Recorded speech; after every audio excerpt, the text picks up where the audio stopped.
The mystery of the lost pyramids. It was a calm afternoon when SuperKid soared over the city, enjoying the fresh air as he glided through the clouds. Suddenly, his special communicator began to buzz. It was a call from his faithful friend, Professor Zeta, a scientist and archaeologist who had dedicated his life to unearthing the mysteries of ancient civilizations.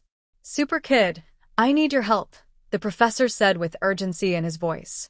"I've made an incredible discovery in a desert region of the planet, but something's wrong. The pyramids we've been searching for, they've vanished." SuperKid frowned. Vanishing pyramids? That sounded like the kind of mystery that required his skills.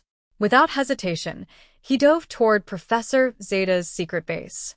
Upon arrival, the professor greeted him with a holographic projection of the desert. In the image, 3 massive pyramids could be seen, but as the video from the previous week played, they simply vanished into the sand. These pyramids, known as the Lost Pyramids, were built by an ancient alien civilization, explained Professor Zeta. No one knew of their existence until now, but just when we were ready to explore them, they disappeared without a trace. It's as if they were never there. SuperKid examined the data carefully. There was something strange about the energy surrounding the site. It wasn't magic or common technology, but it seemed like a combination of both. "Professor, I'm going to investigate. Something tells me this isn't just a natural occurrence." SuperKid set off, flying toward the desert at high speed. When he arrived at the place where the pyramids used to be, all he saw was sand and more sand. There were no signs of colossal structures, but his keen senses detected a strange vibration beneath the surface. "Something weird is going on here," he muttered as he used his X-ray vision. What he discovered left him stunned. Beneath the sand, hidden from human sight, were vast energy tunnels. These channels weren't natural. They seemed to be absorbing the power of the pyramids, as if transporting them to another dimension. Wasting no time, SuperKid began to dig, but not with his hands. Using his ability to manipulate matter, he efficiently moved the sand until he revealed a hidden entrance to an underground chamber. There, in the center of the chamber, a hooded figure was manipulating a strange device. "Stop right there," SuperKid shouted, landing with force. The figure slowly turned around, revealing a face hidden behind a metallic mask. "I knew you'd come, SuperKid," said a deep voice. "My name is Eklor, and these pyramids contain power beyond your imagination. I've waited centuries for this."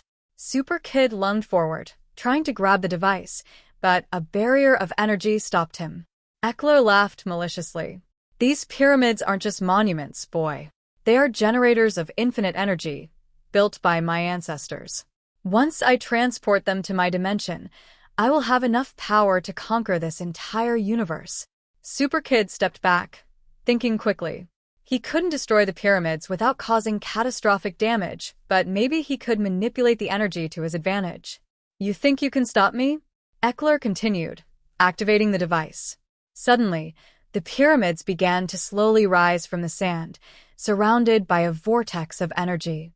SuperKid focused, closing his eyes and extending his hands toward the vortex. He could feel the vibration of the energy, its flow, and how Eklor was manipulating it. Slowly, he started to redirect it, taking control of the channels that kept the pyramids in motion. Eklor realized what was happening and screamed in fury. "Impossible! No one can control that power." But SuperKid wasn't just any kid. With his powers and determination, he was able to stabilize the pyramids, returning them to their original location. Eklor tried to counterattack, but SuperKid stopped him with a blast of energy that deactivated his device.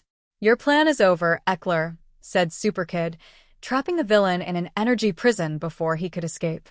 With Eklor neutralized, SuperKid restored the pyramids to their place. He knew the world wasn't ready to discover the secrets they held, so he used a temporary invisibility ray to hide them once again. Only those with the right knowledge, like Professor Zeta, could study them without causing harm. Upon returning to the base, Professor Zeta greeted him with a smile. "You did it, SuperKid. The pyramids are safe, and we've avoided a disaster." SuperKid smiled back, but he knew his work was never done. There would always be mysteries to solve, adventures to live, and villains to stop. But for now, the mystery of the lost pyramids was resolved. And so, SuperKid flew back into the sky, ready for the next adventure the universe had in store for him.